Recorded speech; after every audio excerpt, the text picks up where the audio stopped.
ದಿನಾಂಕ 27/3 ರಾತ್ರಿ ಅಂದರೆ 12ರ ಸುಮಾರು 28/3/2026 ಮಾರ್ಚ್ 28ರಂದು ಅರ್ಲಿ ಮಾರ್ನಿಂಗ್ ಅಂದರೆ 12:30 ಸುಮಾರು ಇಲ್ಲಿ ಮೋಟೆಬೆನ್ನೂರು ಗ್ರಾಮದ ಬ್ರಿಡ್ಜ್ ಹತ್ರ, ಬ್ರಿಡ್ಜ್ಗಿಂತ ಸ್ವಲ್ಪ ಮುಂದೆ ಈ ಕಡೆ ಹಾವೇರಿ ಕಡೆ 1 ಕಿಲೋಮೀಟ್ರು ಒಂದು ಈಶ್ವರ್ ಗಾಡಿನ ಅಡ್ಡ ನಿಲ್ಲಿಸಿ ಒಂದು 3ರಿಂದ 4 ಜನ ಬಂದು ಕಾರ್ ಮತ್ತು ಬೈಕಲ್ಲಿ ಬಂದು ಅಡ್ಡ ನಿಲ್ಲಿಸಿ ನಮ್ಮ ಗ್ಲಾಸಿಗೆ ಬಡಿಗೆಯಿಂದ ಹೊಡೆದ್ಬಿಟ್ಟು, ಕಲ್ಲಿನಿಂದ ಮತ್ತು ಬಡಿಗೆಯಿಂದ ಹೊಡೆದು 3 ಜನ ಇರ್ತಾರೆ, ಶರಣಪ್ಪ, ಅನ್ವರ್ ಮತ್ತು ರಿಯಾಜ್ ಅಂಥೇಳಿ. ರಿಯಾಜ್ ಹಿಂದೆ ಮಲ್ಕೊಂಡಿರ್ತಾನೆ,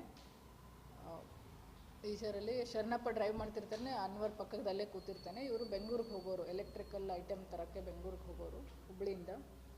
ಸೊ ನಮ್ಗೆ ಅಡ್ಡ ಹಾಕಿಬಿಟ್ಟು ನಮ್ಮದು ಟೂಲ್ ಬಾಕ್ಸಲ್ಲಿ ಇರ್ತಕ್ಕಂಥ ದುಡ್ಡನ್ನು ತೊಗೊಂಡು, ಅವೇನು ಪರ್ಚೇಸ್ ಮಾಡೋಕ್ಕೆ ಹೊಂಟಿದ್ವಿ ಆ ದುಡ್ಡನ್ನು ತೊಗೊಂಡು ಅನ್ವರ್ ಮತ್ತು ಶರಣಪ್ಪನ ಇಬ್ಬರನ್ನೂ ಕರ್ಕೊಂಡು ಹೋದರು. ನಾನು ಅಡ್ಡಪಡಿಸೋಕ್ಕೆ ಹೋದೆ, ನನಗೇನು ಮೊಬೈಲ್ ಕಿತ್ಕೊಂಡು ನನ್ನ ದುಡ್ಡು ಹೋದರು ಅಂತ ರಿಯಾಜ್ ಅನ್ನೋರು ಕಂಪ್ಲೇಂಟ್ ಕೊಡ್ತಾರೆ.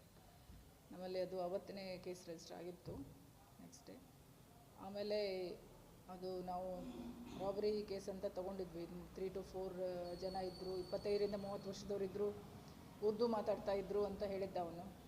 ಸೊ ಆ ಪ್ರಕರಣ ದಾಖಲೆ ಮಾಡಿಕೊಂಡು ಏನಾಗಿದೆ ಅಂತ ಹೇಳಿ ತಗೊಂಡು, ಅನ್ವರ್ ಮತ್ತು ಶರಣಪ್ಪ ಮೂಮೆಂಟಲ್ಲಿ ಇರಲಿಲ್ಲ. ಆಮೇಲೆ ಲೇಟರ್ ಅವ್ರು ಸಿಕ್ಕರು, ಅವ್ರಿಗೂ ಕೇಳಿದಾಗ ಮತ್ತು ಅವ್ರದ್ದೆಲ್ಲ ಟೆಕ್ನಿಕಲ್ ಎವಿಡೆನ್ಸಿಂದ CDR ಎಲ್ಲ ವೆರಿಫೈ ಮಾಡಿ ನಾವು ನೋಡಿದಾಗ ಅನ್ವರ್ ಜೊತೆನೇ ಸುಮಾರು ಜನ ಆ ಟೈಮಲ್ಲಿ ಕಾಂಟ್ಯಾಕ್ಟ್ ಇದ್ದದ್ದು, ಹುಬ್ಬಳ್ಳಿಯಿಂದನೂ ಕಾಂಟ್ಯಾಕ್ಟ್ ಇದ್ದದ್ದು ನಮಗೆ ಗೊತ್ತಾಯಿತು. ಅನ್ವರ್ ಅಂದರೆ ಇನ್ನೊಬ್ಬ ಡ್ರೈವರ್, 3 ಜನ ಬಂದಿರ್ತಾರೆ. ಅದರಲ್ಲಿ ಶರಣಪ್ಪ ಡ್ರೈವ್ ಮಾಡ್ತಿರ್ತಾನೆ, ರಿಯಾಜನ ಗಾಡಿ, ರಿಯಾಜ್ ಹಿಂದೆ ಮಲ್ಕೊಂಡಿರ್ತಾನೆ, ಅನ್ವರ್ ಪಕ್ಕಕ್ಕೆ ಕೂತಿರ್ತಾನೆ. ಅನ್ವರಿಂದ ಬೇರೆಯವ್ರಿಗೆಲ್ಲ ಮಾಹಿತಿ ಹೋಗಿದೆ ಅಂತ, ಅವನಿಂದನೇ ಅವರೆಲ್ಲ ಬಂದಿದ್ದಾರೆ ಅಂತ ನಮಗೆ ಗೊತ್ತಾಯಿತು. ಸೊ ಅನ್ವರ್ ಇದರಿಂದ ನಾವು ಹಾಗೆ ಒಬ್ಬರೊಬ್ಬರು ಅಂತ ಮಾಡಿ ಇವತ್ತಿನ ತನಕ 9 ಜನ ಅದರಲ್ಲಿ ಇನ್ವಾಲ್ವ್ ಆಗಿದ್ದು ಕಂಡು ಬಂದಿದೆ. ಈಗ 9 ಜನನ ನಾವು ಅರೆಸ್ಟ್ ಮಾಡಿ ಪ್ರೊಸೀಜರ್ ಮಾಡಿದ್ದೀವಿ. 40 ಲಕ್ಷ ಅಮೌಂಟನ್ನು ಅವ್ರ ಕಡೆಯಿಂದ ಸೀಸ್ ಮಾಡಿದ್ದೀವಿ. 40 ಲಕ್ಷ ಅಮೌಂಟ್ ಸೀಸ್ ಆಗಿದೆ. ಒಂದು ಮಹೀಂದ್ರ ಥಾರ್ ಗಾಡಿ ಸೀಸ್ ಆಗಿದೆ, ಇನ್ನೊಂದು ಮಾರುತಿ ಸ್ವಿಫ್ಟ್ ಕಾರು ಅವ್ರು ಯೂಸ್ ಮಾಡಿದ್ದು. ಅಷ್ಟು ಗಾಡಿಗಳನ್ನು ಈಗ ಸೀಸ್ ಮಾಡಿದ್ದೀವಿ. ಇದರಲ್ಲಿ ಫರ್ದರ್ ತನಿಖೆಯಲ್ಲಿ ಇನ್ನೂ ಆರೋಪಿಗಳಿರ್ಬೋದು ಅಂತ ನಮಗೆ ಮಾಹಿತಿ ಇದೆ. ಅದನ್ನಿನ್ನು ಫರ್ದರ್ ನಾವಿನ್ನೂ ಮುಂದುವರಿಸ್ತೀವಿ. ಟೋಟಲ್ ಈ ಟೀಮಲ್ಲಿ ಇನ್ಸ್ಪೆಕ್ಟ್ರು, ಸಬ್ ಇನ್ಸ್ಪೆಕ್ಟ್ರು ಮತ್ತು ಅವ್ರ ಎಂಟೈರ್ ಟೀಮು ಮತ್ತು DSP ಅವರು, ಅಡಿಷ್ನಲ್ SP ಅವರು ಎಲ್ಲ ಎಂಟೈರ್ ಡಿಸ್ಟ್ರಿಕ್ಟ್ ಇದರಲ್ಲಿ ಇವ್ರದ್ದು ಬ್ಯಾಡಗಿ ಸರ್ಕಲ್ ಟೀಮು ಮತ್ತು ನಾವೆಲ್ಲ ಸೇರಿ ಒಂದು ಟೀಮ್ ಮಾಡಿಸಿದ್ವಿ. ಗೋವಾ ಮತ್ತು ಅಲ್ಲೆಲ್ಲ ಹೋಗಿದ್ರು, ಎಲ್ಲನೂ ಸೆಕ್ಯೂರ್ ಮಾಡ್ಕೊಂಡು ಬಂದು ಅರೆಸ್ಟ್ ಮಾಡಿದ್ದಾರೆ 9 ಜನ. ಹಾಂ, ಅಮೌಂಟ್ ಎಷ್ಟಿತ್ತು ಅಂತ ನಮಗಿನ್ನೂ ಗೊತ್ತಾಗಿಲ್ಲ.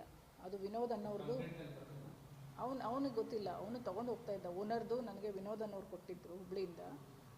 ಅವ್ರು ಇಟ್ಟಿದ್ದರು, ನಾನು ತೊಗೊಂಡು ಹೋಗ್ತಾಯಿದ್ದೆ. ಅಲ್ಲಿ ನನಗೆ ಅದನ್ನು ಕೊಟ್ಬಿಟ್ಟು ಎಲೆಕ್ಟ್ರಿಕಲ್ ಸಾಮಾನು ತೊಗೊಂಬಾ ಅಂತ ಹೇಳಿದರು ಅಂತ ಹೇಳ್ತಾನೆ. ಈಗ ಯಾರೆದ್ದು ಅವನು ಹೇಳಿದ್ದಾನೆ ವಿನೋದ್ ಅನ್ನೋರಿಗೆ, ಅವರಿಗೆ ನಾವು ನೋಟಿಸ್ ಕೊಡ್ತಾಯಿದ್ದೀವಿ. ನೀವು ಎಷ್ಟು ಅಮೌಂಟ್ ಇತ್ತು, ಏನು ಬಿಲ್ ಇದೆ ನಿಮ್ಮ ಹತ್ರ, ತೊಗೊಂಬನ್ನಿ ಅಂತ. ಅವರು ಎಷ್ಟು ಅಮೌಂಟ್ ಇತ್ತು ಅಂತ ಅವ್ರು ಹೇಳಿದ ಮೇಲೆ ಗೊತ್ತಾಗುತ್ತೆ. ಅವ್ರು ಕಂಪ್ಲೇಂಟ್ ಕೊಟ್ಟಿಲ್ಲ. ಇವನು ಗಾಡಿ ಅವನಿಗೆ ಏನು ಹೊಡೆದ್ರಲ್ಲ, ಅವನಿಂದ ಕಂಪ್ಲೇಂಟ್ ತೊಗೊಂಡು ಇಮಿಡಿಯೇಟ್ ನಾವು. ನಮಗೆ ಈಗ ಅವರು ರೈಟಿಂಗಲ್ಲಿ ಕೊಟ್ಟು ಅವ್ರದ್ದೆಲ್ಲ ದಾಖಲಾತಿ ತೋರಿಸ್ಬೇಕು, ಎಷ್ಟಿತ್ತು ಏನಿತ್ತು ಅಂತ. ಅವರಿಗೆ ನಾವು ನೋಟಿಸ್ ಕೊಡ್ತಾಯಿದ್ದೀವಿ. ಈಗ ಅವ್ನು ಬಂದು ನಮಗೆ ಏನಿತ್ತು ಅಂತ ಹೇಳಬೇಕು, ಎಷ್ಟಿತ್ತು ಏನು ಅಂತ. ಅಲ್ಲ, ಈಗ ದಾಖಲೆ ಎಲ್ಲ ಸುಮ್ಮನೆ ಇದ್ದಾರೆ ಅಂದ್ರೂ ಇದಕ್ಕಾದ್ರು ಅಕೌಂಟಬಿಲಿಟಿ ಇರಲೇಬೇಕಲ್ಲ ಅವ್ರದ್ದು.